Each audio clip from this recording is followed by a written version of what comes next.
ముఖ్యమంత్రి వైఎస్ జగన్మోహన్ రెడ్డి కుటుంబ ఆస్తులు 757.65 కోట్లుగా నామినేషన్ అఫిడవిట్లో పేర్కొన్నారు. ఇందులో జగన్ పేరిట 529.87 కోట్లు ఉండగా ఆయన భార్య వైఎస్ భారతి పేరిట మరో 176.63 కోట్ల విలువైన ఆస్తులు ఉన్నాయి. జగన్ సంపద గత 5 ఏళ్లలో 41% పెరగడం గమనార్హం. పులివెందుల అసెంబ్లీ నియోజకవర్గం నుంచి పోటీ చేస్తున్న జగన్ తరపున సోమవారం ఆయన చిన్నాన్న వైఎస్ మనోహర్ రెడ్డి నామినేషన్ దాఖలు చేశారు.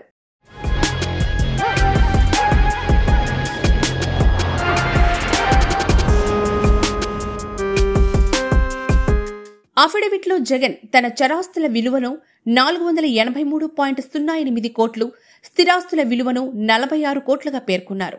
ఆయన చేతిలో కేవలం 7,000 నగదు ఉన్నట్లుగా చూపారు. అలాగే తన సతీమణి భారతి పేరిట 119.38 కోట్ల విలువైన చరాస్తులు, 56 కోట్ల విలువైన స్థిరాస్తులు ఉన్నట్లు చూపించారు. వీరిద్దరి పేరిట మొత్తం 706.50 కోట్ల విలువైన ఆస్తులు ఉన్నట్లు వెల్లడించారు. భారతి వద్ద 10,022 నగదు, పెద్ద కూతురు హర్షిణిరెడ్డి వద్ద 9,000, రెండో కూతురు వర్షితారెడ్డి వద్ద 6,989 రూపాయల నగదు ఉన్నట్లు అఫిడవిట్లో తెలిపారు. ఇద్దరు కుమార్తెల పేరిట 51.50 కోట్ల విలువైన ఆస్తులు ఉన్నాయి.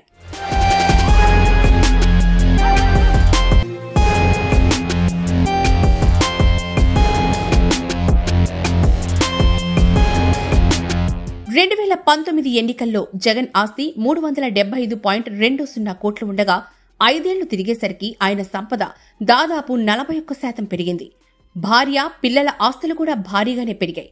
2019 ఎన్నికల్లో భారతి పేరిట 124 కోట్లు, ఇద్దరు కుమార్తెల పేరిట 11 కోట్లు ఆస్తులు ఉన్నట్లు వెల్లడించారు. జగన్ కుటుంబానికి సొంత కారు లేకపోవడం విశేషం. అలాగే జగన్కు తులం బంగారం కూడా లేదు. తనపై 26 కేసులున్నట్లు జగన్ అఫిడవిట్లో పేర్కొన్నారు.